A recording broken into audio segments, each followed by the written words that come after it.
vers Dieu notre Père, intelligence suprême et cause première de toute chose,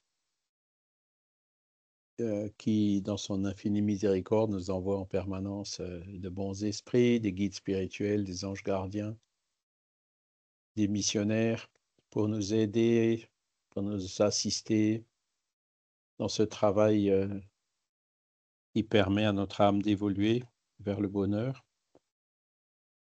Nous le remercions infiniment pour cette occasion que nous avons aujourd'hui d'être réunis pour étudier ces aspects de la philosophie spirit, que nous puissions bien comprendre ces questions, ces thèmes. À partir de la compréhension, nous puissions également nous rendre compte de notre meilleur chemin, y adhérer pour pouvoir travailler, avancer, et aussi pour que aider nos proches dans le même sens, y compris les esprits qui pourraient être avec nous ce matin. Voilà. Alors, donc on a vu l'introduction. Vous devez voir normalement mon écran avec le programme.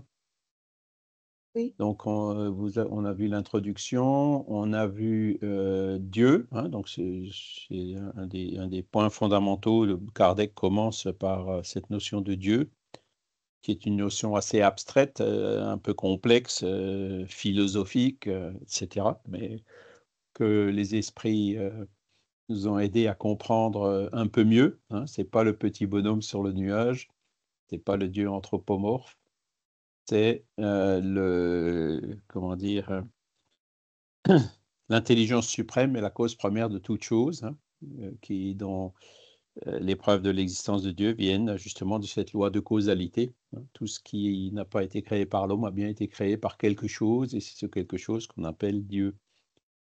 Hein, on parle. J'ai encore écouté récemment, alors je ne sais pas si c'est. J'ai écouté une conférence de Philippe Guillemont ou une autre source qui parle justement du Big Bang. Et en ce moment, il y a des scientifiques qui remettent un peu en cause le Big Bang en disant que plutôt que d'être une explosion qui est partie de rien, c'était comme une espèce d'implosion ou un passage par un tunnel. Vous savez, les wormholes. Alors, les wormholes, c'est au niveau microscopique, mais les scientifiques pensent maintenant de plus en plus que les trous noirs, hein, ce sont des passages vers des univers parallèles, hein, comme ils disent. Et donc, ce qu'on appelle le Big Bang serait en fait une espèce de passage par un trou noir ou quelque chose comme ça. Enfin, voilà, comme une espèce de compression avant d'avoir une nouvelle expansion. Bon, à mon avis, ils ne sont pas au bout. Hein. Ça risque encore de changer plusieurs fois avant d'arriver vraiment à un certain degré de certitude. Mais bon, comme on l'a vu, toutes ces choses-là, hein, c'est quand on regarde les milliards de galaxies, rien que la Voie lactée, qui est celle dans laquelle on est, il y a, je crois, 250 milliards de systèmes solaires comme le nôtre, autour duquel gravitent je ne sais combien de planètes. Donc voilà. Et nous, on est sur la Terre, une toute petite planète autour d'une toute petite étoile qui est le Soleil. Donc, quand on voit cette grandeur de l'univers, on se dit bien, bon, ben, il doit y avoir quelque chose de fort à la cause de tout ça. Et puis, en fait, ben, c'est ça, c'est cette cause qu'on appelle Dieu. Voilà. On a vu aussi les attributs de la divinité. Donc, si Dieu existe, il doit être éternel, hein, immuable, immatériel, omniprésent, omniscient et infiniment juste et bon, entre autres. Hein. Parce qu'on a vu les raisonnements la dernière fois, s'il n'était pas éternel, par exemple, bon, ben, il aurait été créé par quelque chose, et donc ce serait ce quelque chose qui serait Dieu, et non pas ce qui a été créé par Dieu. Voyez. Donc, par ces raisonnements-là, on arrive à déterminer les attributs, mais on ne peut pas aller plus loin. Hein. La nature intime de Dieu, c'est quelque chose qu'on n'a pas encore les moyens de concevoir, on n'a pas encore l'intelligence pour pouvoir le comprendre. Voilà, faut être patient. Le spiritisme ne répond pas à tout, mais il répond au moins à ce qu'on a déjà aujourd'hui les moyens de comprendre. Et Charlie, oui, je oui, m'excuse, Gilles. je peux intervenir. j'ai une remarque personnelle à faire. C'est Oui, intéressant comment on doit se détacher de nos atavismes, né, qu'on dit. Né? oui, Je, vais- je suis, j'étais catholique, né? Et le fait de tu dire quelque chose, ça me donne, ça, entre guillemets, ça me dérange, né? mhm, C'est un code d'atavisme, c'est comme si Dieu, c'est quelque chose de loin, c'est pas, né? Le nom, c'est intéressant ce que je viens de sentir. Né? oui, Le processus que je dois faire de détachement encore, de mettre ça. Né? Le nom, c'est comme tu es en train de valoriser quelque chose qui est sublime. Tu vois, c'est pas un oui. reproche, mais c'est une remarque personnelle. Né? Processus d'apprentissage, de détachement. Né? Eff- Merci. Effectivement, hein, bon, bah, moi aussi j'ai commencé catholique. Bon, je me suis distancié assez jeune quand même parce que quand je commençais à poser des questions, ben, d'un coup il n'y avait plus de réponses. Ou alors que les réponses n'étaient pas du tout satisfaisantes, et c'est là où ben, je suis devenu plutôt indifférent, quoi. Donc moi, j'ai eu cette chance de passer par cette phase de sortir de cet atavisme, hein, de m'en éloigner naturellement, avant de trouver, dans le livre des esprits notamment, des réponses beaucoup plus claires, beaucoup plus de réponses, beaucoup plus claires, beaucoup plus logiques aux questions que je me posais, hein. Donc, mais c'est sûr, moi, le livre qui m'a vraiment coupé de tous ces atavismes, c'est Le ciel et l'enfer, la première partie. C'est, en fait, cette première partie, elle est écrite pour des anciens catholiques ou chrétiens, hein.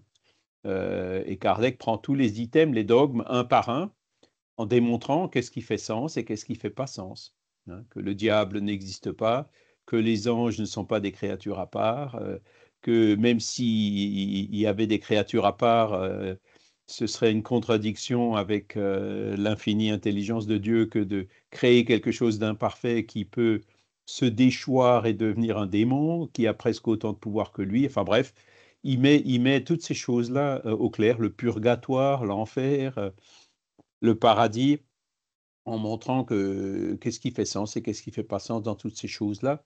Et ça m'a vraiment énormément aidé à me défaire de ces atavismes, hein, enfin, de l'éducation que j'avais reçue dans ce sens, quoi. Et donc aujourd'hui, on va voir ben, l'étape suivante, hein, c'est avant de parler de spiritisme, avant de parler de médiumnité, avant de parler de réincarnation à qui que ce soit, il faut déjà que la personne à qui vous vous adressez soit convaincue qu'elle a une âme. D'accord? C'est pour ça que le module suivant, c'est existence et survie de l'esprit, hein. Et aujourd'hui, donc, on va voir les preuves de l'existence et de la survie de l'esprit. En fait, c'est effectivement par là qu'il faut commencer, quoi, parce que une personne qui ne croit pas avoir un esprit en elle, hein, ou ne croit pas avoir une âme, ça ne sert à rien de lui parler de médiumnité ou de réincarnation, il y croira encore moins, hein, on est bien d'accord. Donc, c'est vraiment dans la méthode, voilà, c'est par là où il faut commencer, par le commencement. Et ça, c'est quelque chose, quand vous avez une personne qui vient vous voir et qui vous pose des questions, hein, faut déjà voir où elle en est, hein. Est-ce qu'elle croit que, par exemple, il y a quelque chose qui continue après la mort du corps physique, hein? Et si elle dit non, une fois quand on est mort, tout est fini, il n'y a plus rien, ben, il faut commencer déjà par lui prouver, non pas que les âmes survivent, mais que la personne, elle a en elle-même une âme, hein. De dire, regarde, observe-toi, est-ce que tu penses que ta conscience, ce que tu es, est-ce que c'est vraiment un produit du cerveau, comme le disent comme l'insinuent les matérialistes, hein, ou est-ce que tu ne penses pas que en toi, il y a quelque chose d'autre qui transcende la matière, hein, et qui peut expliquer toute une série de phénomènes qu'on va voir aujourd'hui, hein, qui sont pas ou difficilement explicables par la matière. D'accord? Voilà. Et donc, le spiritisme, lui, il est spiritualiste, c'est-à-dire qu'il croit en la dualité, hein, c'est-à-dire il y a la matière, le corps, mais il y a aussi l'âme qui est d'une nature différente et indépendante de la matière et qui sont unis pendant l'incarnation, pendant la vie sur Terre. Donc, l'âme, c'est un des principes fondamentaux du spiritisme aussi. Et en plus, que l'âme conserve son individualité après la mort. D'accord? C'est-à-dire que vous avez d'autres doctrines qui disent, oui, mais l'âme, c'est comme une goutte qui retourne dans l'océan. C'est-à-dire que l'individualité, elle disparaît, elle se dissout. Ça revient pratiquement au même que le matérialisme. D'accord? Si on a une âme et qu'après la mort, cette âme, la goutte retourne dans l'océan, ben, il restera plus rien de moi ou de vous ou de personne après la mort. Hein. Or, c'est pas ce qu'on constate. Hein, quand les esprits viennent se communiquer, ben, on constate qu'ils ont survécu et qu'ils ont conservé leur intelligence, leur bonté, leurs défauts, leurs manies, leurs habitudes, voire même leur agressivité, leur haine, leur rancœur. L'individualité se conserve après la mort. Hein. C'est ce qu'on peut constater, notamment par les phénomènes médiumniques, hein, qui sont un des éléments de preuve de l'existence de l'âme. Et donc, la première catégorie de preuves qu'il nous donne, vous voyez, c'est dans les œuvres posthumes, l'existence de l'âme est prouvée par les actes intelligents de l'homme qui doivent avoir une cause intelligente et non une cause inerte. Parce que, bon, vous prenez, on est composé de matière. Hein. Cette matière, c'est de la matière organique, certes, mais, comme d'ailleurs les plantes, les arbres, tout ce qui vit est composé de matière organique. Et vous avez aussi la matière inerte, par exemple la roche, les cailloux, l'eau. Donc, c'est de la matière pure. Est-ce que dans la matière pure existe une intelligence? C'est pas ce qu'on voit. Hein. Dans l'être humain, il existe des actes intelligents, il y a une intelligence. Et donc, est-ce que cette intelligence peut venir de cette matière qui est composée d'atomes qui se combinent en molécules, les atomes du tableau de Mendeleïev, hein, qui se combinent en molécules. Et voilà, comment est-ce que l'intelligence peut ressortir de la matière brute, quoi, hein, de la matière qui en soi est inerte. Ça n'a pas de sens. Hein. L'intelligence réside bien ailleurs que dans cette matière. Son indépendance de la matière est démontrée d'une manière patente par les phénomènes spirites qui la montrent agissant par elle-même. Voilà. Les phénomènes spirites, donc on verra dans la suite. Hein. C'est donc la médiumnité, c'est les matérialisations, c'est le somnambulisme. Et maintenant, il y a un nouveau phénomène, enfin un phénomène qui existe depuis longtemps, mais qui se multiplie et qui est vraiment passé à la mode, qui, à mon sens, est une des meilleures preuves. C'est quelque chose qui a été organisé par le monde spirituel, quoi. Hein. Une des meilleures preuves qu'on a bien une âme, ce sont les expériences de mort imminente. Hein. Je pense que vous en avez tous déjà entendu parler. Si vous allez sur YouTube, vous allez voir des milliers, des dizaines de milliers de témoignages. Alors bon, on peut toujours dire, ouais, il y en a un qui a copié sur l'autre, il a écouté, après il a inventé son histoire, bon, peut-être. Mais à l'époque de Raymond Moody, dans les années 70, hein, quand il a observé différents patients dans l'hôpital où il travaillait et qu'il leur a posé des questions, que les gens ont commencé spontanément à décrire des expériences qu'ils avaient vécues au moment de leur arrêt cardiaque ou au moment où leur corps ne fonctionnait plus. Et après avoir écouté plusieurs dizaines de personnes qui disaient pratiquement la même chose, enfin des choses tout à fait compatibles entre elles, alors que ces personnes-là ne connaissaient pas, il n'y avait pas encore à cette époque-là de livres sur les EMI. Là, c'est plus difficile à démonter, de dire, oui, et à l'époque, il n'y avait pas d'Internet non plus, il n'y avait pas de livres sur le sujet, c'était beaucoup plus difficile à l'époque de dire qu'il y en a un qui a copié sur l'autre. Donc ça, c'est une des grandes contributions qu'a amené le docteur Raymond Moody, hein, pour, comment dire, faire remonter à la surface ce genre de témoignages et de phénomènes qui, évidemment, se multiplient de par les progrès de la médecine. Il y a 50 ans ou il y a 100 ans, quand on avait un arrêt cardiaque, 99 fois sur 100, on mourait. Hein. Il n'y avait pas les techniques de réanimation qu'on avait aujourd'hui. Malgré ça, quand vous allez dans les vieilles revues Spirit, enfin les journaux et tout, de temps en temps, vous voyez un témoignage qui correspond tout à fait, alors c'est assez rare à trouver, mais on en trouve, qui correspond tout à fait au témoignage qu'on a aujourd'hui. Donc là, à nouveau, ça prouve que ce phénomène-là, ce n'est pas quelque chose de nouveau, mais qu'il existe depuis que la nature existe, en gros, quoi. Hein. Alors, un tout petit mot.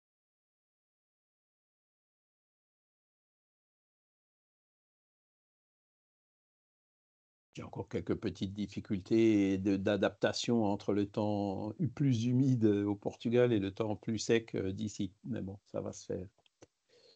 Voilà. Et donc, il y a aussi les EMI. Hein, c'est, à mon sens, on devrait plus communiquer sur les expériences de mort imminente au sein du mouvement Spirit, parce que, à mon sens, c'est vraiment la meilleure preuve. On peut difficilement imaginer mieux. Le corps ne fonctionne plus. Hein. Il y a des appareils qu'on peut brancher pour voir que l'électrocardiogramme est plat. Quand il n'y a plus d'irrigation du cerveau, au bout de quelques secondes, il n'y a plus rien qui fonctionne dans le cerveau. Hein. Et donc, ça dure quelques minutes au maximum, hein, une dizaine de minutes, et on réanime la personne. Et cette personne, quand elle revient, elle apporte un témoignage, mais pour elle, ça a duré plusieurs jours, quoi. Hein, c'était pas uniquement quelques minutes, quoi. Et elle a vu des choses absolument extraordinaires. Donc, un passage de tunnel, hein, c'est les différentes phases que Raymond Moody rapporte.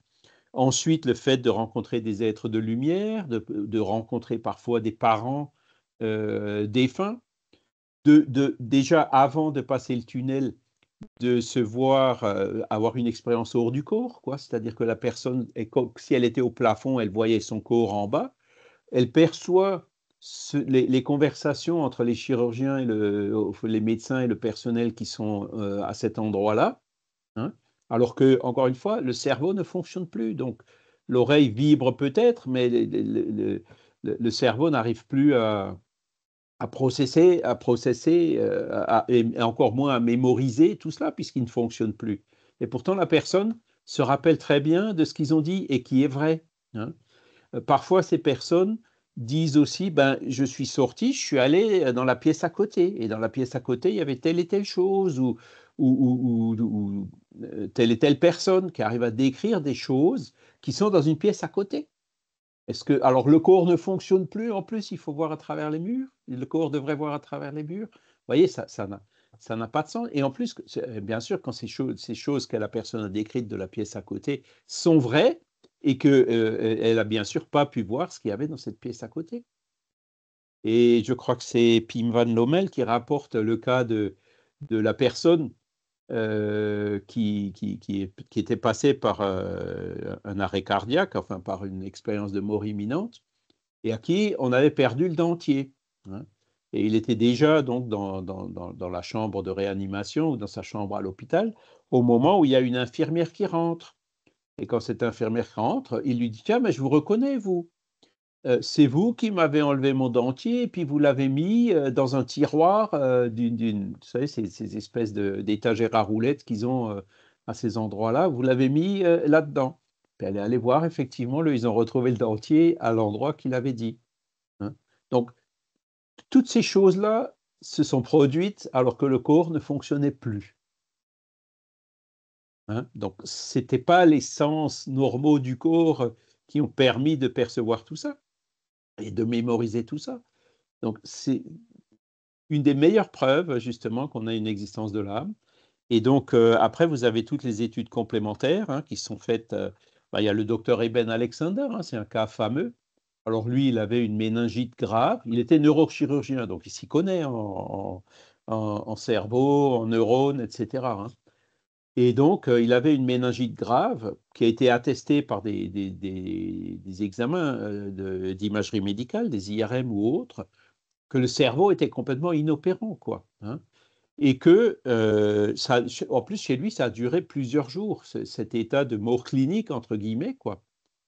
Et donc, quand il est revenu à lui-même a eu cette expérience de mort imminente. Et donc, en tant que neurochirurgien, quand il a analysé l'état dans lequel il était, quand il a eu toutes ces expériences, il a dit, ben, la conscience ne peut pas, en majuscule, être le produit du cerveau. Et le docteur Pim van Lommel, c'est un autre, vous trouverez, alors ces livres, ils existent, c'est des best-sellers vendus, traduits en français depuis longtemps.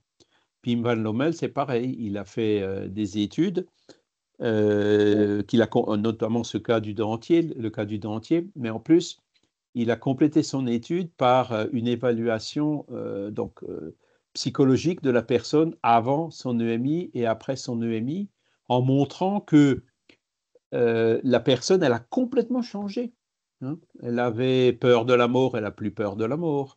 Elle était orientée vers les choses matérielles, après elle était complètement orientée vers les choses spirituelles. Donc il y a des changements psychologiques significatifs. Ça, on peut l'observer.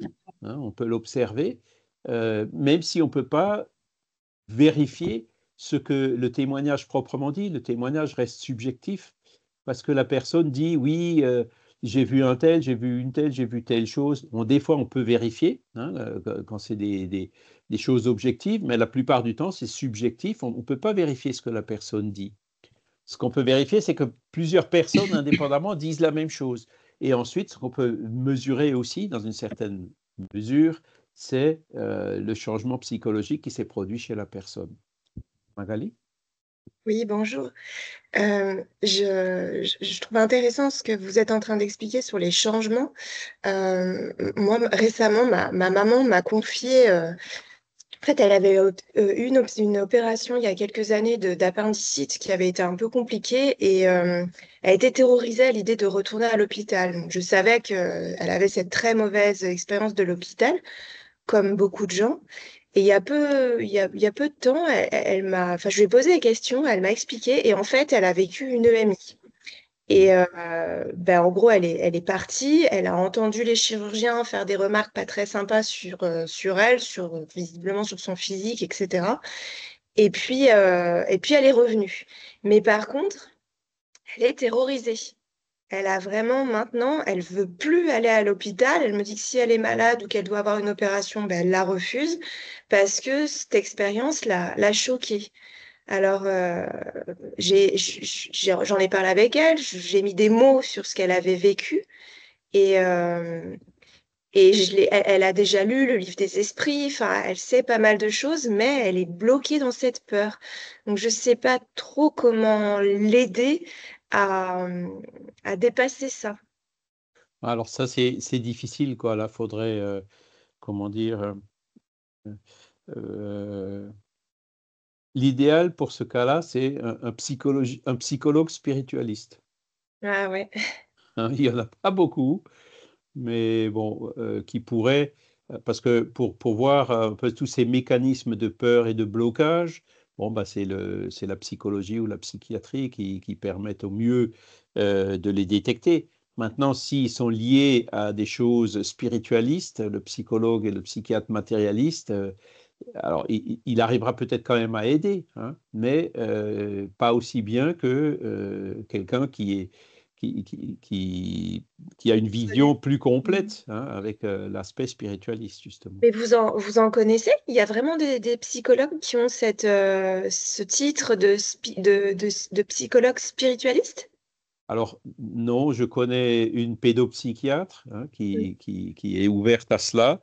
Après, il y a, je pense qu'il commence à en avoir. J'en connaissais une qui était à Berne, en Suisse, mais qui est retournée au D'accord. Brésil. Par contre, au Brésil, ça, il y en a plein. Ah oui. Il y en a plein.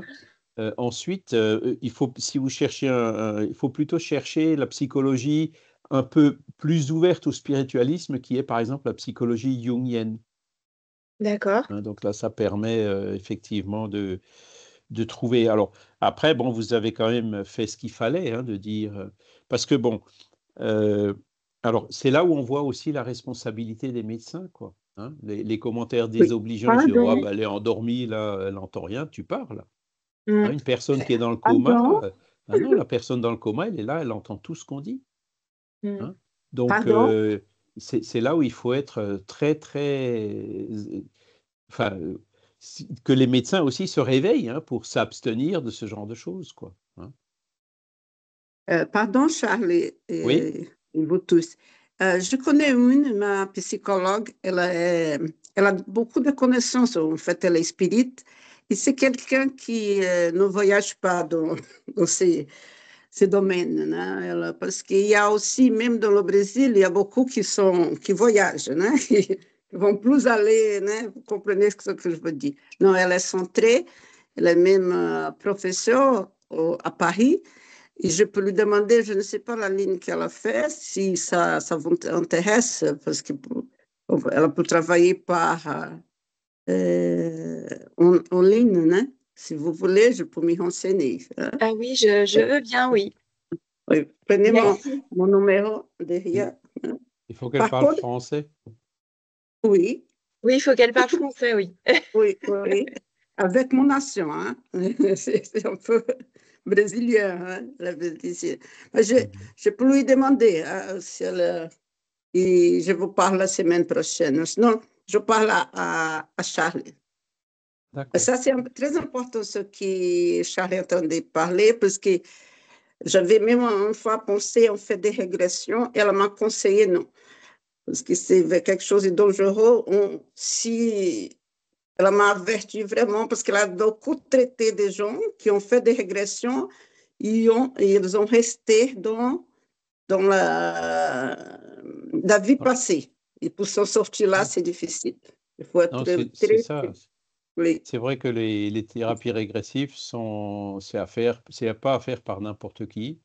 On peut effectivement faire de sorte que la personne, donc par l'hypnose ou par le magnétisme, hein, revienne dans sa vie passée et puis aide à découvrir un traumatisme qui s'est produit dans le passé. Mais après, il faut savoir qu'est-ce qu'on fait avec ce traumatisme. Hein. C'est comme dans le cas de votre maman, Magali, quoi. Elle a été traumatisée par ce qu'elle a vu, ce qu'elle a perçu quand elle était à l'hôpital. Alors, c'était peut-être les commentaires désobligeants des médecins, mais c'était aussi le fait de voir les bistouri couper, ouvrir. Tout le monde n'est pas, comment dire, ça peut choquer de voir ce genre de choses. Et donc, à partir de ce traumatisme, justement, il faut, dans le présent, que le psychologue ou celui qui fait des thérapies, comment dire, des thérapies régressives, il sache quoi faire avec le traumatisme dans le présent pour l'effacer. Voyez? Parce qu'aller dans le passé, découvrir des traumatismes et rien faire avec, ça peut nous traumatiser encore plus, on est bien d'accord. Oui, oui. Hein. Donc, c'est effectivement un des dangers de ce genre de thérapie. Il faut vraiment que ce soit fait par des gens qui sont compétents, quoi, qui savent quoi faire et comment justement travailler ces traumatismes. Et là, on est dans la psychologie ou dans la psychiatrie. Mais si possible, spiritualiste, parce que les psychiatres, la plupart du temps, enfin beaucoup d'entre eux, donnent des médicaments qui nous assomment un peu hein, et qui font disparaître les traumatismes, qui dissolvent les traumatismes en nous assommant. Alors, ça fonctionne des fois, heureusement, hein, mais le mieux, c'est quand même d'aller à la source et de travailler justement avec la personne pour effacer ou atténuer l'effet de ce traumatisme. Delphine? Oui, Magali, peut-être que ta maman devrait rencontrer d'autres personnes qui ont fait une EMI. Il y a peut-être une association, regardez sur Internet, et peut-être que pouvoir converser avec d'autres personnes qui ont vécu ce type d'événement, peut-être que ça va la rassurer, peut-être qu'il y aura justement un petit déclic et qui va faire que elle n'aura peut-être plus peur. Faudrait voir sur Internet, je sais pas, hein, c'est une proposition, je sais pas si ça existe. C'est Ouais, une bonne ou idée, oui. lui faire lire le livre de Raymond Moody ou un autre plus récent. C'est Voilà. Raymond Moody, il s'appelle? Moody.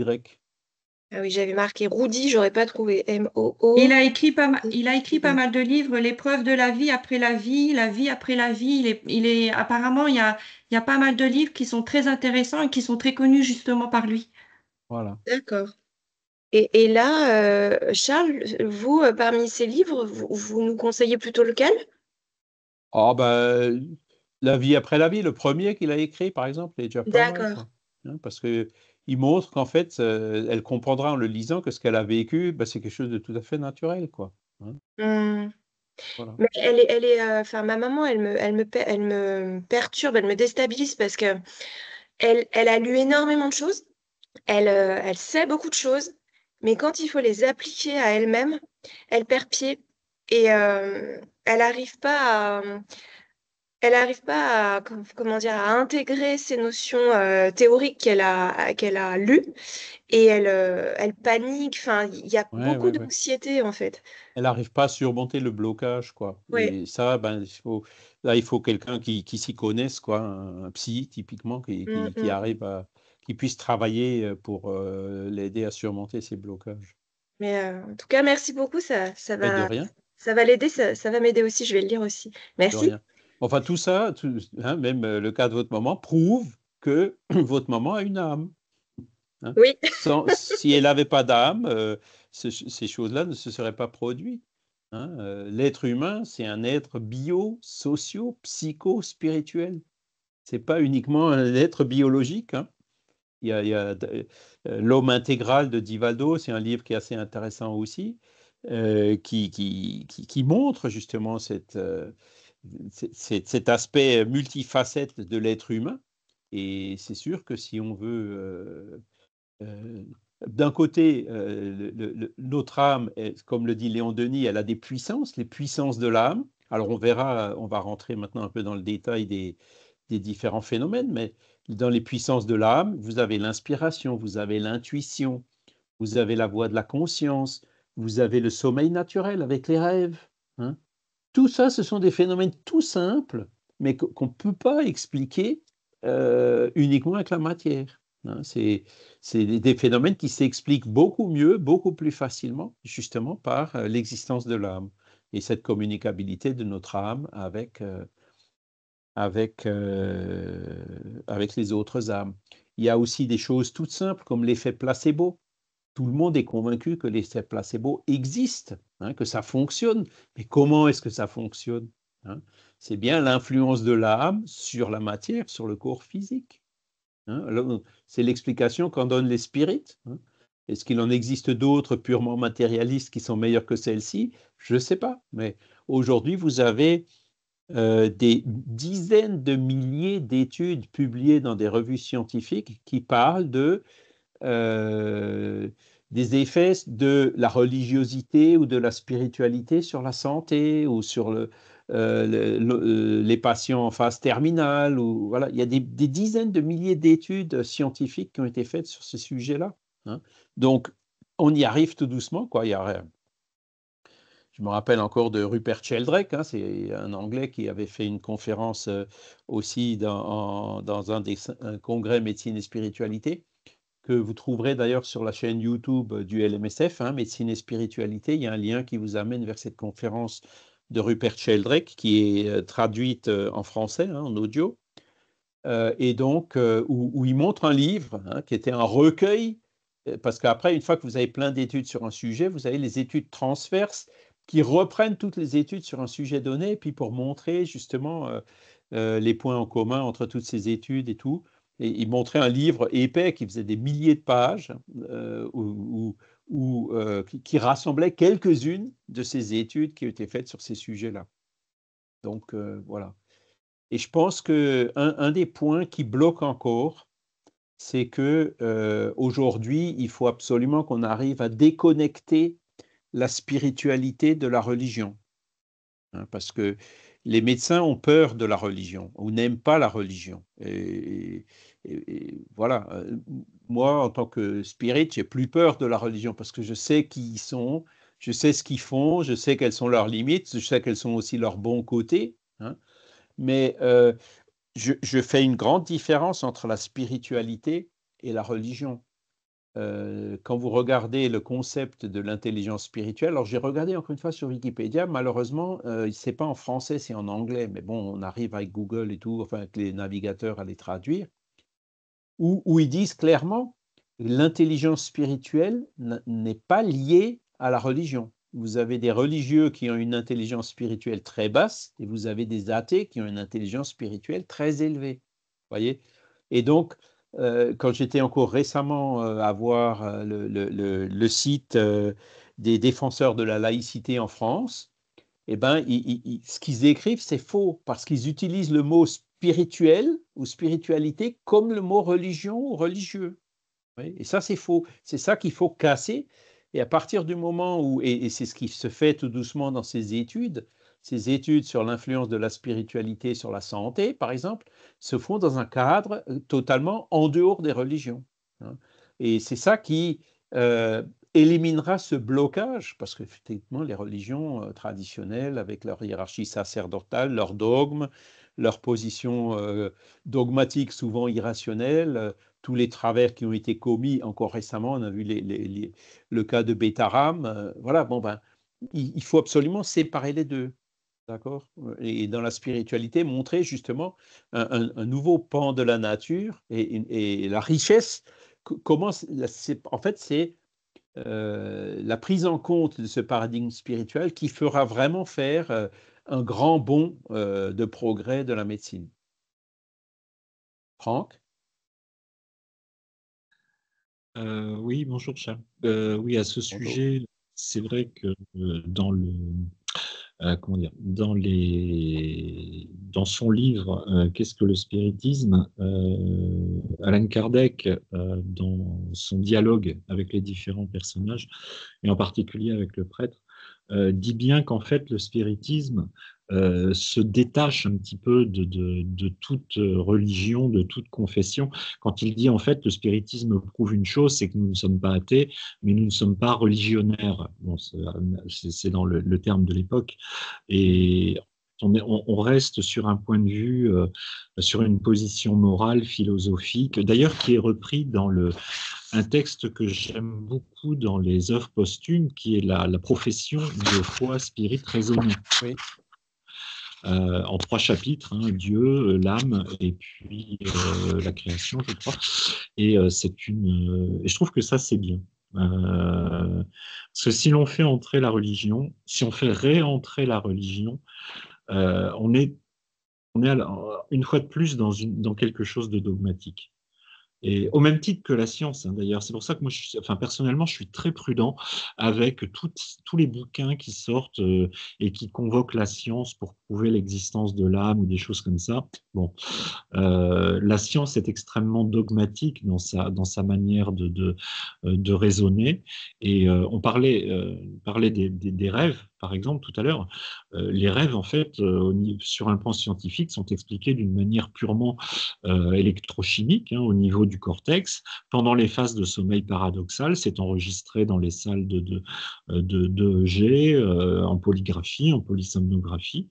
Bon, les scientifiques disent non, en fait, ça ne prouve rien du tout, hein, si ce n'est que le cortex continue de travailler la nuit, quoi. Donc, après, voilà, il faut faire attention. C'est vrai, parce qu'ils vont pas faire le pas comme ça. Hein, non. Dans le rêve, effectivement, ils vont montrer les différentes phases du sommeil. Hein. Là, il y a la médecine du sommeil maintenant qui a fait d'énormes progrès. Donc, ils vont voir les réactions du cerveau qui se produisent au niveau du cerveau, hein, mais en prenant l'effet pour la cause, tu vois. C'est-à-dire, oui. Ces réactions au niveau du cerveau ne sont pas causées par le cerveau, mais sont causées par l'âme, l'activité de l'âme pendant le sommeil qui se reflète d'une certaine manière sur le cerveau. Et eux, ils observent le cerveau, ils disent, ah ben c'est le cerveau qui bouge, c'est pas l'âme qui fait bouger le cerveau. C'est un peu comme, tu écoutes une radio, hein, tu dis, bah voilà, tu vois, le radio, le haut-parleur de la radio, c'est la radio qui contient l'émission. C'est pas un studio, je ne sais où, avec des intervenants qui. Hein, on confond l'effet avec la cause. Hein. Bien sûr. Et le dogmatisme de la science, le principal dogme de la science, c'est le matérialisme, c'est-à-dire rien n'existe en dehors de la matière, et le déterminisme, c'est-à-dire pas de libre arbitre. Hein, ça, c'est, il y en a d'autres. Hein, Philippe Guillemont, il explique ces choses-là mieux que moi. Hein. Après, qui est dicté aussi par l'ordre j'allais dire l'ordre des médecins. Je me souviens, il y a quelques années, j'ai discuté avec un psychiatre qui était extrêmement intéressé par tout ce qui est phénomènes paranormaux, choses comme ça. Et franchement, ça a été une discussion très, très, très spontanée. Et en fait, il se trouvait que je lui ai parlé aussi de mon intérêt pour la chose, de mes expériences que j'ai pu faire en TCI, par exemple. Et à un moment donné, ce médecin m'a dit, mais oui, je pense qu'effectivement, il y a énormément de réalités du domaine spirituel, mais moi, en tant que médecin exerçant dans un établissement public, je suis soumis à l'ordre des médecins, et si je commence à aborder ces sujets, il se fait complètement éjecter, quoi. Comme Donc, Charbonnier s'est fait éjecter, et puis d'autres certainement aussi, quoi. le professeur Chauvin disait que lui, il a pu commencer à parler de tout ça une fois qu'il était à la retraite, hein, C'est donc ça. plus rien. Bon, C'est c'est ça. faire avec, Non, malheureusement. mais c'est bon. Alors, en fait, ça explique un certain nombre de ces blocages, hein, de pourquoi ce dogme il résiste autant que ça.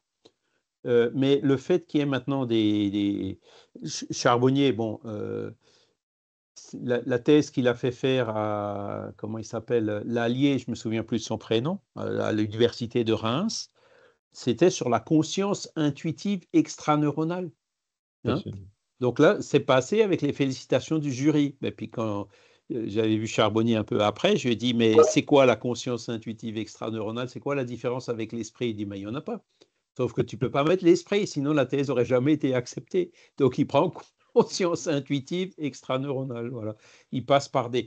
Mais le fait qu'il y ait maintenant des dizaines de milliers d'études qui ont été publiées sur le sujet, bon, même si en France, on est peut-être un peu plus bloqué, un peu plus résistant au changement que la moyenne, vous avez des pays comme les États-Unis ou l'Angleterre. En Angleterre, vous avez le NHS, donc la sécurité sociale anglaise, qui finance des thérapies parallèles parce qu'ils se sont rendus compte que ça fonctionne mieux et in fine, ça coûte moins cher que les thérapies conventionnelles. Hein, donc là, il y a des choses, on parle d'argent, quoi, hein, en montrant que ça fonctionne, quoi, hein, et en plus, les gens sont satisfaits. Et donc, petit à petit, ces barrières tomberont. Ça va encore mettre un peu de temps. Mais bon, après, si le jour où vraiment les Anglais ou les Américains seront partis, ou les Suisses, hein, billes en tête dans ce genre de choses, l'ordre des médecins sera obligé de suivre. On va y arriver. Hein, on va y arriver. Vincent? Juste une petite remarque, il va falloir changer le dictionnaire, Charles. C'est-à-dire? Parce que si tu cherches spiritualité dans le dictionnaire, tu auras référence à la religion, en C'est ça. définition de spiritualité. C'est ça. Donc, Les dictionnaires sont faux. Aujourd'hui, les dictionnaires sont faux. ah oui, mais bon, va expliquer ça aux gens, les gens vont ouvrir le dictionnaire, ok, c'est difficile, hein, là. Et la deuxième remarque, c'est il y a autant de définitions de la spiritualité que de personnes. On a tous une vision de ce qui est spirituel à travers ses expériences personnelles. Donc c'est une gageure, hein, de dire, voilà, c'est la spiritualité qu'on met en premier. Il y a beaucoup, la spiritualité, enfin, c'est comme c'est ce que j'ai dit tout à l'heure. Une expérience de mort imminente, c'est essentiellement subjectif, personnel. Hein. Par contre, quand la personne dit des choses objectives qu'elle a pu percevoir ici ou là, il y a de l'objectif. Hein. Les rêves, pareil, ça peut être subjectif. Mais après, quand vous avez un rêve prémonitoire ou quand vous avez des synchronicités au niveau des rêves, tiens, j'ai rêvé de toi, et puis l'autre, tiens, ben, j'ai rêvé de moi aussi, il s'appelle spontanément le lendemain matin sans s'être concerté la veille. Là aussi, c'est déjà un peu moins subjectif, ça implique plusieurs personnes. La médiumnité, c'est pareil. Dans la médiumnité, il y aura beaucoup de subjectifs, mais de temps en temps, vous trouverez des éléments objectifs. Hein. Et ces éléments objectifs, hein, le rêve prémonitoire, ne peut pas être expliqué par le cerveau. Hein, c'est pas possible. Il y a bien eu une perception quelque part d'une réalité que nos neurones qui sont enfermés dans notre boîte crânienne ne peuvent pas aller chercher. Après, vous avez des gens qui disent oui, mais le cerveau, en fait, il a accès à une espèce de. Ben, c'est ce que disent les. Comment on appelle ça? C'est pas les égrégores, c'est les mémoires akashiques ou je ne sais quoi. Ça revient un peu au même. Hein. Ça revient à dire bon, ben, il y a une mémoire qui se fait de tout ce qui existe et il y a certaines personnes qui peuvent accéder là-bas. Donc, et c'est d'ailleurs ce que disent les théosophes. Hein. Ils disent quand vous faites de la médiumnité, vous vous connectez pas avec les esprits de vos aïeuls ou des défunts, vous vous connectez avec des. J'oublie chaque fois le mot.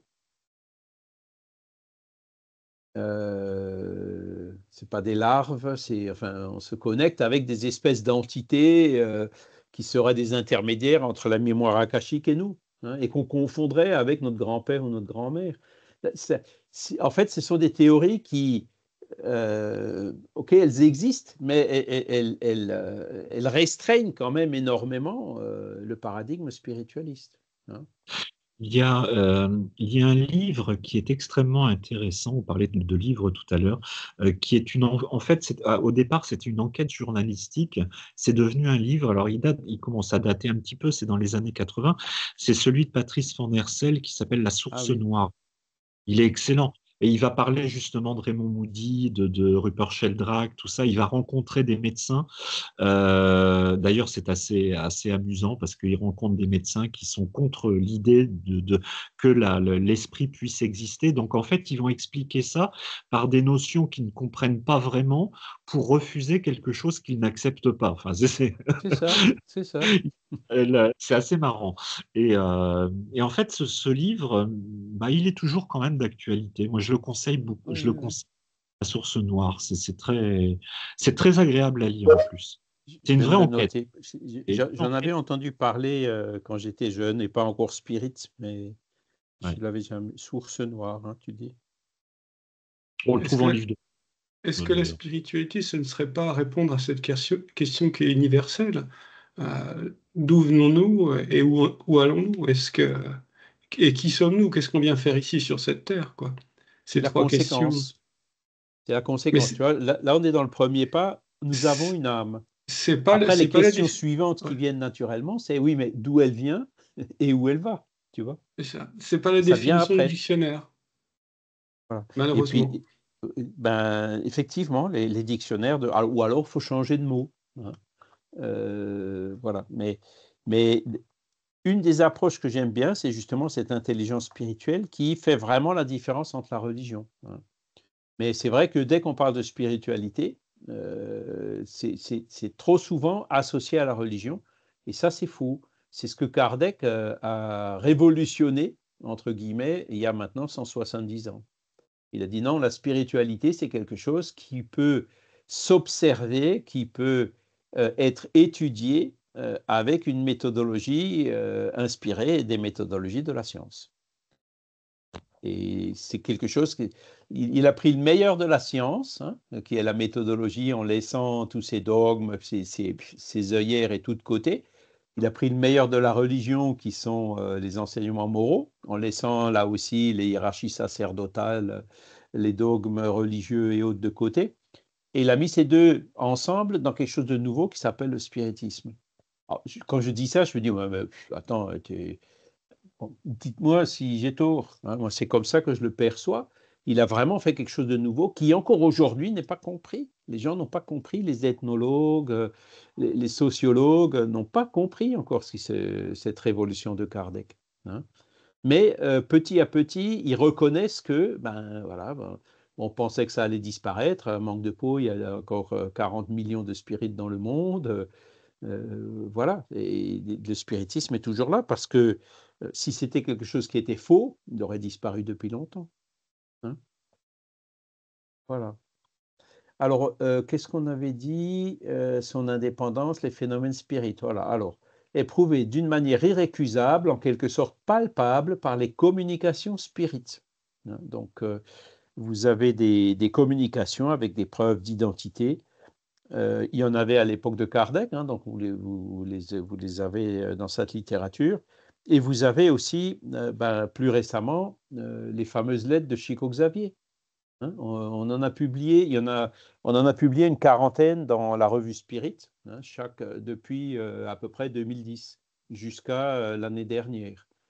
Et dans ces lettres, donc Chico, ça se passait dans les années 70, hein, il n'y avait pas encore les réseaux sociaux où on pouvait faire des recherches sur les personnes pour trouver leurs petits secrets et tout. Non. Et il donnait plein de détails du genre la couleur du chien, le surnom qui était donné, les habitudes du grand-père. C'est vraiment extraordinaire.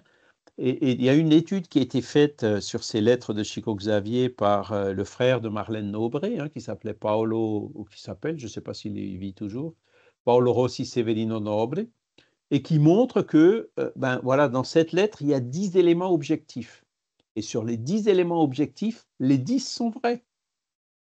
Donc, on ne peut plus invoquer le hasard, hein, parce que les voyants que vous voyez commerciaux dans la rue, bon, ils vous disent une chose, ils vous disent des choses. Ben, sur une chose qu'ils vous dites, qui a binaire, vous avez une chance sur deux qu'elle soit vraie ou qu'elle soit fausse. Ils ne vont pas vous donner des noms, ou rarement. Hein. Et donc, à partir du moment où ils ont 50% de probabilité, ben, sur 10 choses qu'ils vont vous dire, il y en a 5 qui seront vraies. Et puis vous direz, punaise, il a trouvé ces 5 choses. Vous voyez, il a vu juste, alors qu'en fait, c'est purement explicable par le hasard. Le gars, avec un peu c'est voyant, avec un peu de psychologie, ils y arrivent. Mais faire ce qu'a fait Chico avec des petits détails, la couleur du chien, le surnom et tout, là, c'est impossible. Statistiquement, vous n'arrivez pas à l'expliquer. Hein. Et donc, voilà. Alors, après, on peut toujours dire, oui, c'était peut-être pas l'esprit du défunt, mais c'était l'esprit de quelqu'un qu'il connaissait, bon, peu importe. Chico ne savait pas que ses parents allaient le visiter à Uberaba. Il y avait des milliers de personnes. Il écrivait spontanément un message pour une personne qui ne savait même pas qu'elle allait venir. Vous voyez, c'est comme ça que ça s'est passé. Hein. Et puis, je peux vous citer le cas de Janet Duncan, je ne sais pas si je l'ai déjà cité, qui vit toujours, hein, elle a 28, donc 97 ans cette année. Elle habite à Londres et elle habitait à l'époque au Brésil. Et elle n'était pas bien, elle allait voir Chico. Pareil, elle n'a pas prévenu qu'elle venait, elle ne savait pas où elle allait. Quand elle arrive là-bas, elle a vu une queue immense, elle s'est dit, oulala, mais jamais je le verrai. Hein. Et puis d'un coup, alors Chico, il envoyait des fois, il y avait des gens qui travaillaient avec lui, va me chercher telle personne, va me chercher une personne avec telle caractéristique. Et donc ils ont dit, Madame, Chico vous demande de venir. Et donc elle est allée, alors qu'il ne savait pas qu'elle venait. Hein. Elle est allée, et puis il la regarde comme ça dans les yeux, oui, bonjour, etc. C'est comment votre nom, s'il vous plaît? Alors elle disait, je m'appelle Janet Duncan. Alors il fronce les sourcils et dit, vous pouvez répéter, s'il vous plaît? Mon nom, c'est Janet Duncan. Alors il dit, oh, écoutez, je suis vraiment désolé, il a dû y avoir une erreur parce que le message que j'ai reçu ici, c'était pour Jean Annette Duncan. Alors elle s'est évanouie, évidemment, parce que c'était son vrai nom. Donc là, vous avez des exemples. Hein, vous pouvez pas c'est pas possible qu'il ait pu inventer ça. Hein. Donc voilà. Et donc par ce genre de choses, on se dit bon ben voilà, là il y a quand même une perception qui dépasse largement le matériel. Vincent? Juste pour te faire une petite remarque Oui. et aller dans le sens opposé, c'est-à-dire que tout ce qu'on croit, des fois c'est pas rationnel. Il y a des gens qui croient que la Terre est plate. Oui. Et comment tu veux leur expliquer s'ils sont convaincus que la Terre est plate, que oui, et les croyances sont pas rationnelles. C'est bien la Oui. difficulté. Alors ça dépend. Si une croyance après une compréhension, elle est rationnelle, tu vois. Est-ce que tu crois que la Terre et la Lune s'attirent? Oui, parce qu'il y a une force qui est donc G fois M1, M2 divisé par la distance au carré. Hein. Donc après, tu y crois parce que tu l'as compris. Tu vois. Mais après, vous avez effectivement les croyances dogmatiques ou des croyances irrationnelles sur la Terre qui est plate. Alors j'ai vu récemment, il y en a quand même un qui a réussi à s'en sortir. Hein. Donc pour démontrer que la Terre est plate, il a voyagé jusqu'en Antarctique. Et il s'est rendu compte, ben, manque de peau, je ne suis pas arrivé au bord de la plaque. Hein. Et il est arrivé à la conclusion que, ben oui, la Terre, elle est pas plate, elle est ronde. Hein. Et après, quand on regarde toutes les planètes autour de la Terre, elles sont toutes rondes. Pourquoi la Terre, elle serait plate, quoi? Enfin, bon, voilà. Mais après, ça, il faut laisser les gens qui ont ce genre de croyances. C'est pas la peine tu les contraries, tu vois. Tu perds ton temps. Hein, tu leur dis, ben non, la Terre n'est pas plate, elle est ronde. Et puis après, ça sert à rien d'insister, parce qu'une croyance ne s'impose pas. Hein. C'est la personne qui, par son cheminement, finira par se rendre compte de son erreur. Il ne faut pas chercher à les contrarier. Le scientifique qui est purement matérialiste, le médecin qui fait bien son boulot en étant purement matérialiste, laisse-le faire bien son boulot. Il ne faut surtout pas le déranger. Hein. Alors que nous, ce qu'on démontre là, on enseigne en disant, ben voilà, regardez, il y a tous ces phénomènes-là. Quand vous allez d'ailleurs dans le manifeste pour une science post-matérialiste, hein, je vous en ai aussi déjà parlé, vous verrez qu'il cite différents phénomènes qui prouvent qu'il n'y a pas que la matière, qu'il y a effectivement autre chose que la matière. Donc en gros, l'âme. Hein. Et puis, parmi ces choses, vous avez ce que je suis en train de vous citer ici, la médiumnité, les expériences de mort imminente et le troisième, je ne me rappelle plus ce que c'est. Enfin, c'est les grands phénomènes qui suggèrent, et avec ça, ils disent aux scientifiques, on ne peut pas fermer les yeux vis-à-vis de ça. En tant que scientifique, on est bien obligé les choses, la nature telle qu'elle est, hein, sans a priori, et que donc maintenant, il est temps qu'on se défasse de ce dogme matérialiste. Voilà. Alors, pour les communications spirites, son individualité est démontrée par le caractère et les aptitudes propres à chacun. Voilà, ces qualités distinguant les âmes les unes des autres constituent leur personnalité. Donc, on voit bien, on reconnaît la personnalité dans la communication du défunt, même si le médium interfère un peu, hein, ça c'est sûr. Outre ces preuves d'intelligence, il y a encore les preuves matérielles des manifestations visuelles ou apparitions. Donc, les fantômes, hein, les châteaux, ou même les preuves matérielles, les maisons hantées. On ne trouve pas de cause, ben voilà, c'est causé par quoi? Hein. Et puis souvent, ben, la famille Fox, ils ont commencé à dialoguer avec le phénomène, hein, en disant, je suis Charles Rosna, j'étais un colporteur, j'ai été assassiné dans cette maison. Hein. Donc, tout ça, ce sont vous ne pouvez pas l'expliquer, ou difficilement l'expliquer, quand vous prenez tous les phénomènes. Autant pour chaque phénomène, vous pouvez donner une autre explication, autant tous les phénomènes, la seule explication qui vraiment colle à tous, c'est le fait que l'âme survit et elle conserve son individualité. Hein. Voilà. Et donc c'est pour ça que, voilà, devant toute cette phénoménologie, on ne peut pas les révoquer en doute, quoi. Après, vous avez aussi les matérialisations, donc même si c'est plus rare et si aujourd'hui on pense que ça a disparu, mais ça existe encore dans la confidentialité, euh, ont aussi apporté des preuves, mais qui ont été démolies par ceux qui ne voulaient pas y croire, en disant, ben non, ils ont fraudé, ils ont triché, ils ont ci, ils ont ça, c'était dans le noir. Aujourd'hui, on a des moyens, même dans le noir, avec des lunettes infrarouges, on arrive à voir comme en plein jour, quoi. Donc, on arrive à résoudre tous ces problèmes qu'ils n'arrivaient pas à résoudre dans le temps. Mais bon, le blocage est encore tellement fort que, écoutez, il y a eu des émissions sur Radio Lotus de Jean-Marie Le Gall. Et notamment, il y en avait une le 7. Le 7, c'était quand? C'était avant-hier, avec Jean-Pierre Girard, avec d'autres médiums à effet physique. Et tous, ils disent, non, alors, tiens, est-ce que tu veux pas participer à un groupe qui fait des exploits? Ah non, non, non, non, moi j'ai déjà assez donné, quoi. Ils ont tellement souffert dans ces expériences que ils veulent plus y retourner, quoi. Hein. Et donc là encore, on voit les scientifiques, ils procèdent pas comme ils devraient, quoi. C'est-à-dire observer le phénomène tel qu'il est, quoi. Et non pas tel qu'ils voudraient le voir en cherchant à imposer leurs conditions. Magali? Oui, je me posais la question et vous avez répondu avant que j'ai le temps de la poser, mais Ah, c'est vrai désolé. qu'on n'entend plus trop de témoignages après, je sais pas tout et je suis pas une personne qui va beaucoup chercher sur Internet, mais il me semble qu'il y a effectivement beaucoup moins de manifestations de fantômes, de matérialisation de nos jours par rapport à avant. Il y a une raison à ça par rapport aux esprits et leur volonté peut-être de plus agir de cette façon-là? Il y en a toujours, hein. Il y en a même qui en font du tourisme, hein. Il suffit que vous Ah alliez, ouais? par exemple, au château de Fougeray. C'est où ça? En France? Ouais, je ne sais plus trop où c'est exactement, mais en France, oui.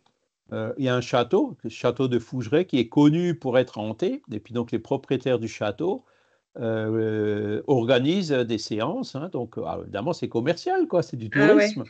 Au Mais secours. vous pouvez aller voir. Et puis après, bon, bah, ils organisent des séances de table. Vous avez le droit d'aller la nuit avec vos caméras, vos trucs, pour voir les apparitions, les fantômes. Regardez un peu en faisant des recherches, vous verrez que ben, il y a plein de gens qui en reviennent convaincus, hein. D'autres, évidemment, en reviennent tout aussi sceptiques qu'avant, hein. Oui, d'accord. Moi, vous la première fois bon, j'ai connu le spiritisme au Brésil, je suis revenu en France 5-6 ans plus tard. Et donc, les premiers spirites que j'ai trouvés en France, ils faisaient tourner des tables. Je n'avais jamais vu, hein, mais bon, le fait de voir une table tourner, bouger, bon, j'ai bien pu observer, hein, j'ai bien vu qu'il n'y avait pas de ficelle, pas de levier, pas de piston, qu'ils n'avaient pas de colle sous les mains, il n'y avait pas de triche, quoi, hein, c'est facile à voir. La table, effectivement, bougeait, hein, voilà. Et à un moment donné, je leur dis, mais parce que c'est eux qui m'avaient appelé, mais pourquoi vous m'avez appelé? Ouais, ben parce que les communications qu'on reçoit sont assez banales, on voudrait bien des communications un peu mieux. Alors je leur dis, ben oui, mais forcément en utilisant une table, ça va jamais aller très très loin, quoi, hein. Il vaudrait mieux essayer la psychographie, enfin des moyens un peu plus simples, un peu moins énergivores, hein. Et ils avaient essayé, mais ça marchait évidemment pas du premier coup, hein. Et donc alors que la table, elle marchait, quoi. Donc ils ont continué pendant un certain temps avec la table. Et après, bon, une fois que je leur avais donné ce conseil, quand moi je m'asseyais à la table, elle ne fonctionnait plus. Tu vois, j'étais écroulé quand je voyais ça. Mais il fallait que je me mette dans un coin de la salle avec d'autres personnes autour de la table, et là, ça fonctionnait. Et puis j'avais remarqué aussi que ben, quand une des personnes était là, ça fonctionnait. Quand elle n'était pas là, ça ne fonctionnait pas. J'ai dit, ben, vous voyez, c'est elle, le médium à effet physique. Et bizarrement, cette personne-là, après les séances, elle était constamment fatiguée, hein. Ah, ben, vous voyez, ce n'est pas lié au hasard, hein. Et un jour, il y a une personne qui dit, ouais, moi, j'y crois pas, c'est pas possible, etc. Alors, j'ai appelé mon collègue, j'ai dit, hey, il y a une personne qui voudrait bien voir. Ah ouais, amène-la, pas de problème. Et donc, elle est allée. Et moi, j'étais là-bas, évidemment, je me suis mis dans un coin, hein, et donc, la table, oui, esprit, es-tu là? Boum, boum. Oui, je suis là, quoi. Deux réponses, deux pour oui, un pour non. Ensuite, aujourd'hui, nous avons un tel autour de la table, dirige-toi vers un tel, et la table qui commence à se riper, c'est bien, reviens au centre. Suivant, suivant. Puis maintenant, on a une nouvelle personne qui s'appelle une telle. Dirige-toi vers cette personne. Et la table, elle commence à y aller. C'est bon, reviens au centre. Mais la table, elle n'a pas obéi. Elle a continué à aller vers cette personne. Elle a commencé à se basculer. Il y a les pieds de la table qui se sont enroulés autour des pieds de la chaise de cette personne. Moi, j'étais écroulé dans mon coin, avec même des petites larmes aux yeux, en me disant, mais c'est quand même incroyable ce que les esprits sont prêts à faire pour essayer de convaincre une personne, quoi. Résultat des courses, ah non, non, ils ont poussé la table, ils ont tiré, ils ont ci, ils ont ça. Bon, voilà, patience, hein. C'est les phénomènes une personne qui ne veut pas être convaincue, c'est pas la peine d'insister. Mais il y en a, hein, effectivement. Puis quand j'en ai parlé à ma tante, elle me dit, mais on faisait aussi ça avec ma mère, avec ma grand-mère. Vous voyez, ça se pratique beaucoup plus qu'on ne. Moi, dans le quartier, alors les gens me repèrent un peu sur Internet, hein, puisque je ne me cache pas, mais il y a des gens qui m'ont déjà repéré en me disant, ah ben ouais, ben nous aussi on fait du spiritisme. Ah bon, et comment vous faites ça? Pareil avec des verres, avec des Ouija, avec des machins. Il y en a beaucoup plus qu'on ne le pense, hein. Et pour ce qui est des phénomènes de matérialisation, donc là, je vous conseille de lire, si vous avez la patience, hein, la saga de l'ectoplasme, hein, de Michel Granger. Donc lui, il a passé sa vie, il a consacré sa vie à étudier tout ce qui. Alors, il n'est pas spirit, hein, il est chimiste, tout ce qui concerne l'ectoplasme. Et donc, il en parle. Il est en train, on a déjà publié 2 tomes de 1000 pages chacun, et il est en train de finir le 3e tome de 1000 pages. Et alors c'est surtout, je pense, dans le deuxième tome et même dans le troisième qu'il explique que en fait, lui, il se posait la question pourquoi depuis l'après-guerre il n'y a plus beaucoup de ce genre de phénomène. Et donc il a contacté un médium qu'il connaissait en Angleterre, qui l'a invité à venir. Donc il est allé le voir. Et là-bas, il a vu lui-même des phénomènes de matérialisation. Donc, ça existe toujours aujourd'hui. Mais ces médiums-là préfèrent le faire en petit cercle, en petit comité. Quand vous lisez des livres écrits par des spiritualistes anglais, vous verrez que ces phénomènes sont encore très, très courants, beaucoup plus qu'on ne le pense. Par contre, ils ne veulent pas se faire fouiller les parties intimes, prendre des vomitifs, enfin, toutes ces horreurs que leur font faire les scientifiques pour être 100% sûrs qu'ils ne trichent pas. Il n'y en a plus aucun qui veut se soumettre à ça, quoi. Hein. Voilà. Franck? Oui, concernant les phénomènes physiques, enfin, moi je pense en fait que devenir véritablement spirit, c'est d'abord adopter et vivre et appliquer une philosophie, une moralité telle qu'elle a été définie par Kardec et puis ses successeurs. Et Kardec met bien en garde dans le livre des médiums, la vraie médiumnité, c'est quelque chose de rare. Les phénomènes physiques en soi, bon, c'est comme Jésus avec ses miracles. Hein. Jésus faisait des miracles, c'est pas pour ça qu'on le croyait. Hein. Donc, les Juifs ont continué à le renier jusqu'à aujourd'hui. Donc tous ces phénomènes, c'est bien, mais enfin moi je sais que c'est pas que ça ne m'intéresse plus, mais parce que j'en ai fait, alors pas forcément dans le Ouija, mais en TCI, j'ai eu des résultats extraordinaires avec ça, mais bon c'est tout quoi, voilà c'est bon. Mais ce qui m'intéresse beaucoup plus, c'est la philosophie, et puis oui, c'est juste d'essayer de devenir quelqu'un de bien quoi. Qu'est-ce qu'on fait avec, voilà. Et donc Exactement. ça, ce sont, si tu veux, là, tu es déjà dans les conséquences. Hein. Donc, c'est pour ça que le cours, bon, on commence par le commencement, hein, on commence par l'introduction, par Dieu, par l'âme, hein, et ensuite on arrive à toutes les conséquences. Oui, on a une âme. Maintenant, d'où elle vient, où elle va, réincarnation, communicabilité et conséquences éthiques et morales. Ok, l'âme existe, elle survit après la mort, mais qu'est-ce que j'en tire comme conséquence, hein? Et là, on a donc tout le cheminement de la philosophie spirit. Comment ça a commencé et puis qu'est-ce qu'on en tire derrière, qu'est-ce qu'on fait avec, quoi. Hein. Alors, j'ai réussi à vous trouver quelque chose qu'il faut lire, que je vous conseille de lire. Est-ce que vous voyez toujours mon écran? Donc, vous allez sur Inexploré. Ils ont traduit en français le manifeste pour une science post-matérialiste. Donc, c'est quelque chose qui est sorti il y a une quinzaine d'années. Et donc, là, vous voyez, c'est de 2015, donc il y a une dizaine d'années, où vous avez la traduction en français de ce manifeste.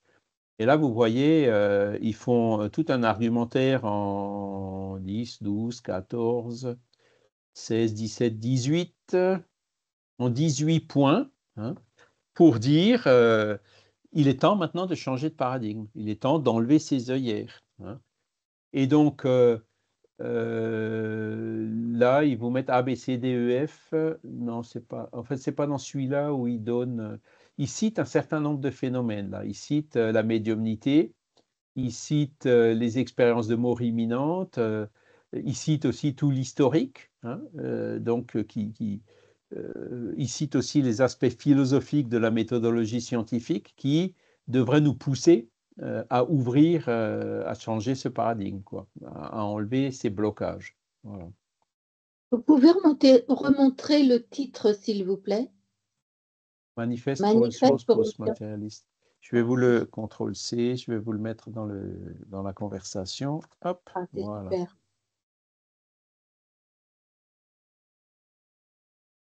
Donc, ça commence à bouger, mais il faudra probablement encore un peu de temps. Voilà. Est-ce que vous avez des questions encore? Est-ce que vous êtes convaincu d'avoir une âme? Oui. Pardon. Parce que après, on a d'autres arguments qui sont d'ordre philosophique. hein, que cite beaucoup d'ailleurs. Où est-ce qu'il est? Il est pas loin là. Il est là. Hop, Philippe Guillemot. Hein. Lui, il dit, moi je le vois à l'envers, j'espère que vous le voyez à l'endroit. C'est Le grand virage de l'humanité. Il l'a écrit pendant le Covid, ce livre. Vous pouvez redonner donc, le titre, s'il vous plaît? alors, le grand virage de l'humanité. Merci. Et donc là, il dit que ce concept matérialiste et déterministe, il est quand même incroyablement réducteur. Vous vous rendez compte? D'après ce paradigme matérialiste, hein, que la conscience est le produit du cerveau, donc qu'est-ce que c'est que Charles? Charles, c'est le résultat des réactions biochimiques qui se produisent dans le cerveau de Charles et qui, selon la science, sont parfaitement déterministes, c'est-à-dire que si ils font une cartographie des cellules et des neurones du cerveau de Charles, ils arrivent à déterminer comment le système va évoluer. Ça veut dire que, en gros, je suis une machine. Ça veut dire en gros que je n'ai pas de libre arbitre. Ça veut dire en gros que je ne suis pas responsable de ce que je suis ou de ce que je fais. C'est mon cerveau qui est comme ça. Hein, j'assassine une personne, c'est pas ma faute, c'est la faute à mon cerveau. Voyez, c'est une machine qui fonctionne pas bien. Bon, bah hop, on prend la machine, on la met dans une prison ou à la casse. C'est quand même incroyable de rester dans un. Non, je suis libre. Hein, je fais ce que je veux. Je crois ce que je veux. J'y vais pas. J'ai des perceptions. Il y a alors comment il appelle ça? L'expérience de Libet. L'expérience de Libet que cite aussi Guillemot, parce que j'ai regardé une vidéo il n'y a pas longtemps que Dominique m'a envoyée. Et cette expérience de Libet prouve qu'il y a un laps de temps entre la volonté et la réaction de cette volonté dans le cerveau, et aussi entre une perception et le temps, donc la réaction, l'analyse de cette perception et la réponse à cette perception.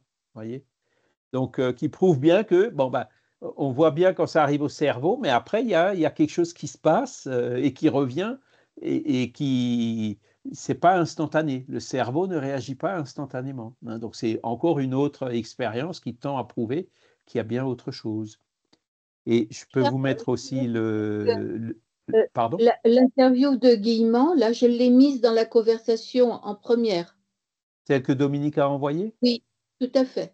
Ah ben voilà. Donc j'allais effectivement. Merci Christiane. De Et rien. donc, alors c'est un peu, il faut s'accrocher, hein, faut bien être solidement calé dans sa chaise, parce que Guillemot, en fait, son cerveau, il fonctionne plus vite que sa parole. Donc, des fois, il commence des phrases, mais il les finit pas, il passe déjà à autre chose. Voyez. Mais bon, quand on connaît un peu, on arrive. Donc, lui parle de cette expérience de Libet. Et qu'est-ce que je voulais dire? Oui. Après, il parle aussi de l'expérience du billard. Hein.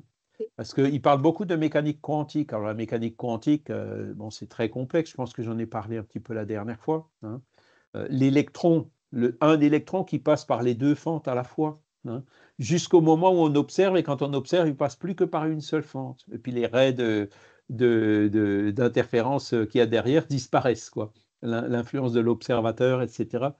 Et donc la mécanique quantique dit que il n'y a pas une réalité, il y a plusieurs réalités possibles, et au moment où on observe, de toutes ces réalités possibles, il y en a une qui devient réelle. Hein, c'est donc l'effondrement quantique. Ils ont beaucoup de mal à interpréter tout ça, et Guillemot, il en parle beaucoup.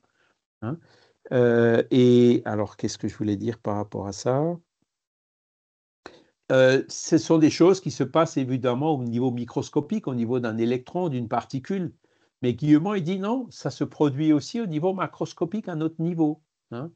Et apparemment, il a fait une thèse ou une publication qui a été acceptée sur le billard. Et il démontre que quand vous tapez sur une boule de billard qui va commencer à cogner d'autres boules et puis les bords du billard et tout ça, au bout de quelques rebonds, ça devient impossible à calculer.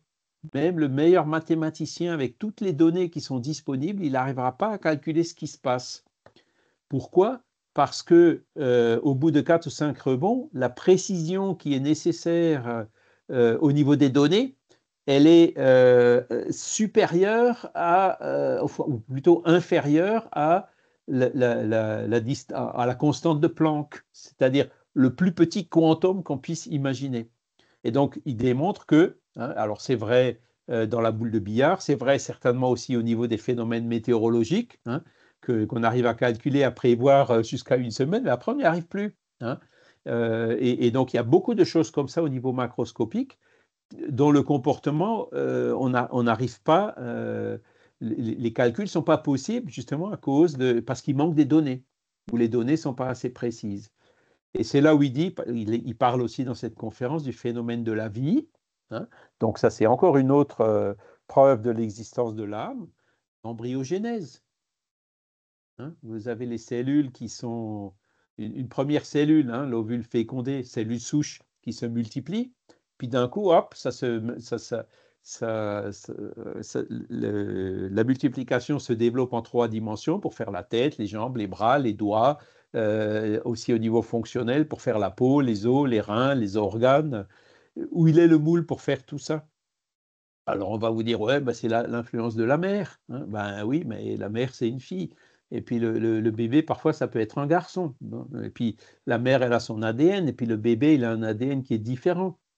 Donc non. Et là, Guillemot, il dit, il y a de l'information qui vient du vide. Et dans cette vidéo, à un moment donné, c'est très court, il faut vraiment le saisir au vol, il dit, le vide, qu'est-ce que c'est que le vide? C'est tout ce qui n'est pas matériel. Donc ce qui est spirituel, c'est le vide. Donc il le dit. Et voilà. Donc petit à petit, ils y arrivent. Il y arrive. Alors c'est sûr, il va vite. Il va parfois même un peu trop loin. Il y a des choses que moi-même, je n'arrive pas à comprendre. Mais bon, ce sont des démarches qui, à mon sens, sont vraiment très encourageantes et qui vont aussi dans le sens de l'existence de l'âme. Donc, vous voyez, les preuves, on en a vraiment une foison aujourd'hui, et donc le paradigme va tomber. Parce que après, qu'est-ce qu'on en fait, dont parlait Franck. Si vous faites comprendre au président russe actuel, alors je ne sais pas si ce sera possible, qu'il a une âme, que son âme va survivre après la mort, qu'il n'emmènera pas un seul, et au président américain, qu'il n'emmènera pas un seul centime dans sa tombe, est-ce que vous croyez qu'ils vont continuer à agir et à penser comme ils sont, si vraiment on arrive à leur faire comprendre? Vous voyez? Donc la conséquence de cette existence de l'âme, elle est immense. Qu'est-ce qui est important en nous? Est-ce que c'est ce qu'on va rendre à la nature au bout de quelques décennies? Ou est-ce que c'est ce que justement on va garder et ce qui va survivre en conservant notre personnalité? Est-ce que le plus important, c'est le temporaire, ou est-ce que c'est le définitif, c'est ce qu'on garde? Donc, vous voyez, le fait, si on arrivait à vraiment faire de sorte que l'humanité se spiritualise, il y a énormément de problèmes de violence, de guerre, d'égoïsme, de jalousie et tout ça qui vont s'estomper, voire disparaître au bout d'un certain temps. On a ici la clé de la solution pour un monde meilleur. Ça va loin.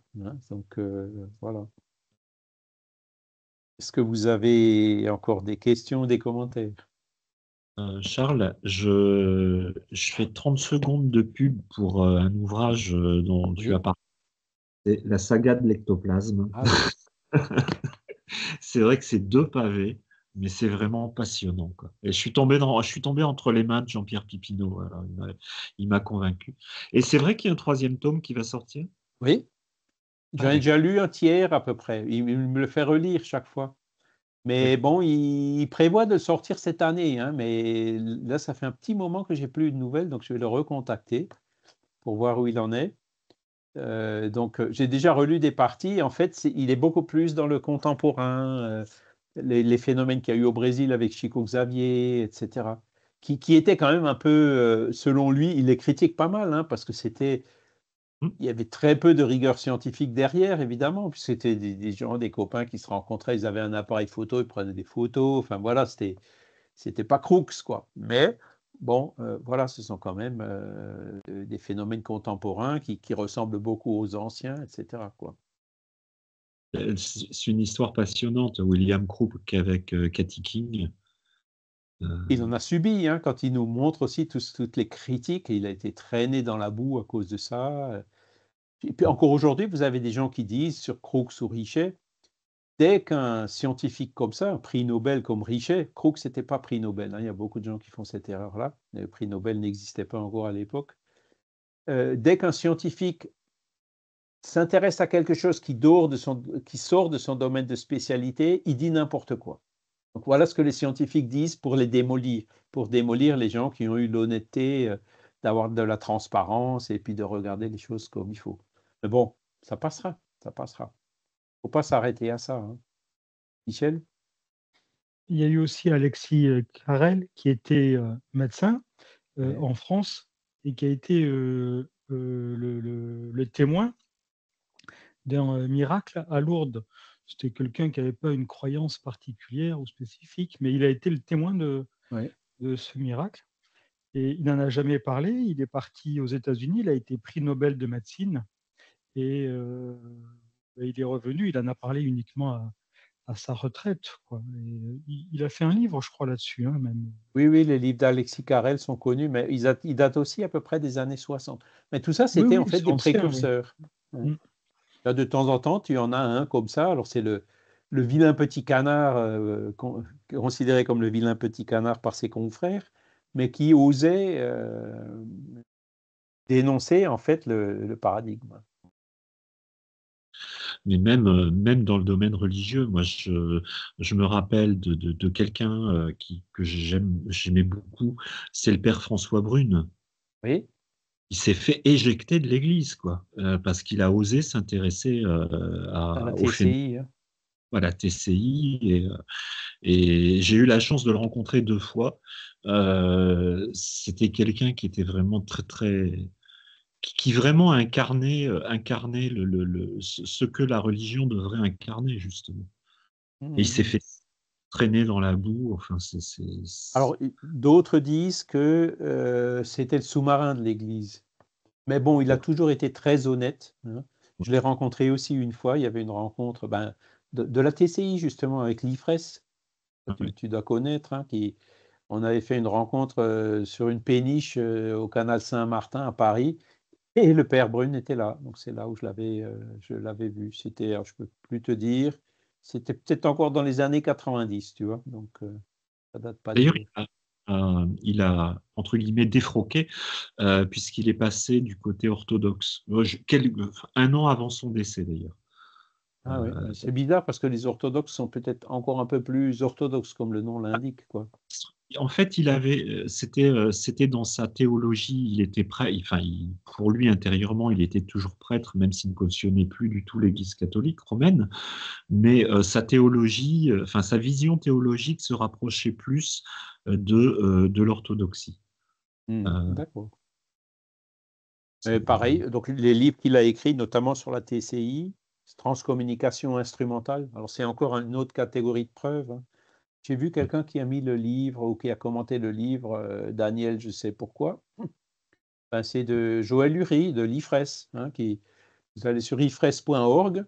Vous pouvez d'ailleurs participer à leurs expériences de transcommunication instrumentale en direct sur Internet, hein.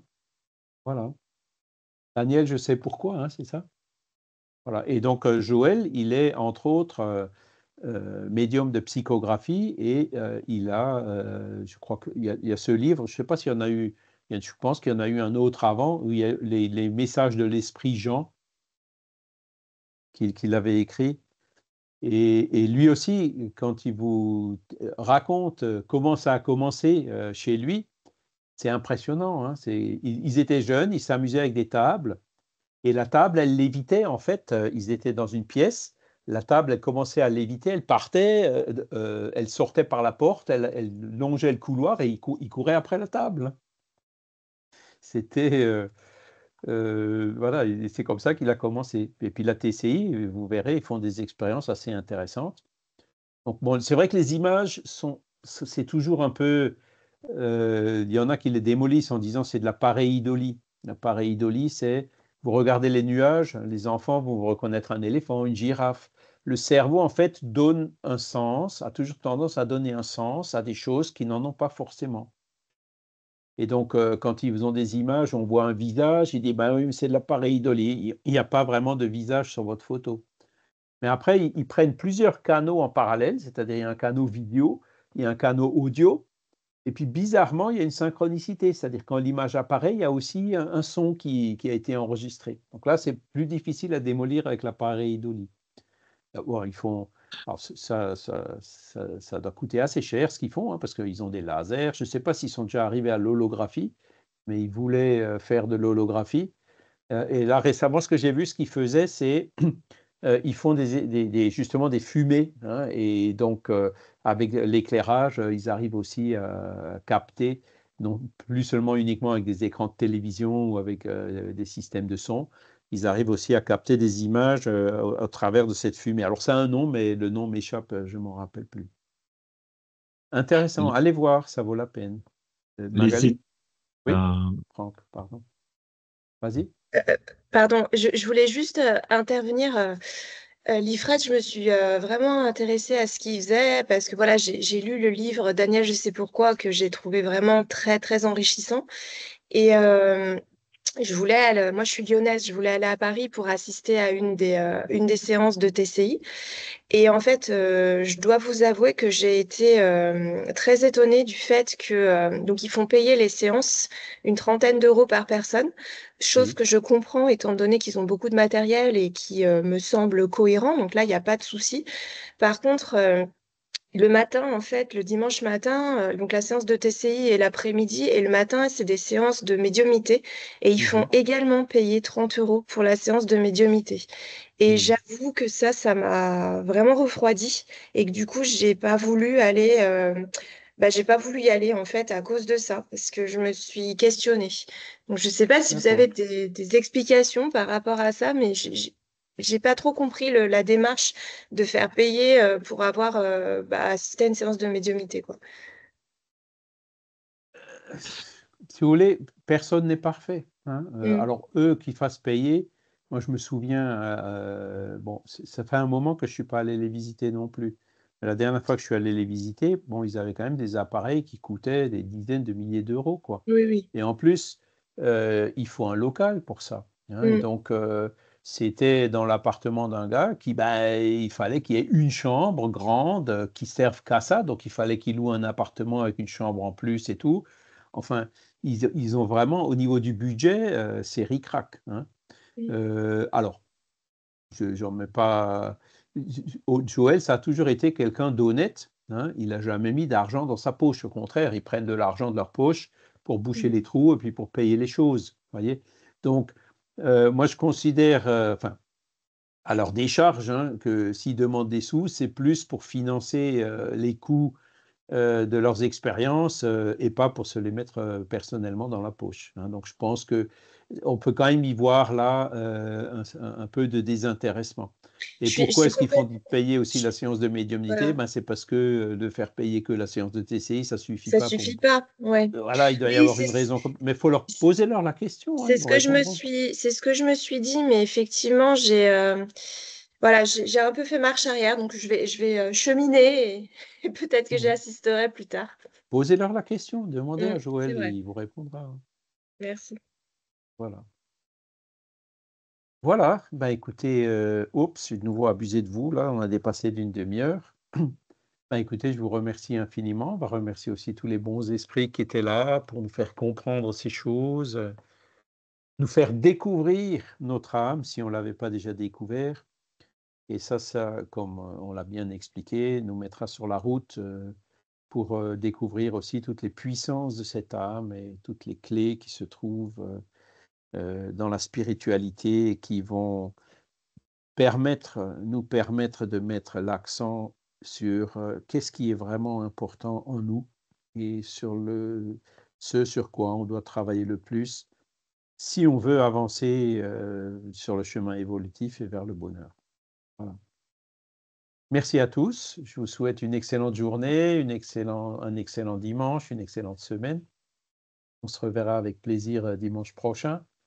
Cet après-midi, hein, Christiane, pour venir chez Dominique. Et puis, voilà.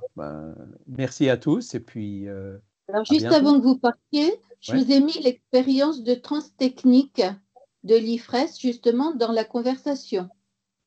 Comment ils appellent? Ah, transtechnique, oui, d'accord. J'irai voir parce que ça fait un moment, je le connais, Joël. Je vais prendre contact avec lui parce que je pense qu'il voudra aussi peut-être témoigner sur Radio Lotus comme Jean-Marie Le Gall. Et parce que bon, voilà, ça fait, je les ai vus au début des années 90, il faisait déjà ces recherches-là. Et c'est vraiment des gens qui font beaucoup d'efforts. Voilà. Bonjour. Voilà. Bonjour à tous, merci. Merci, obrigada. De rien, Gio, merci à toi. Merci. Au revoir. Merci. J'ai besoin de 5 minutes. Si tu peux m'appeler, ça va? Oui, d'accord, pas de souci. Merci. Merci à tous. Hein?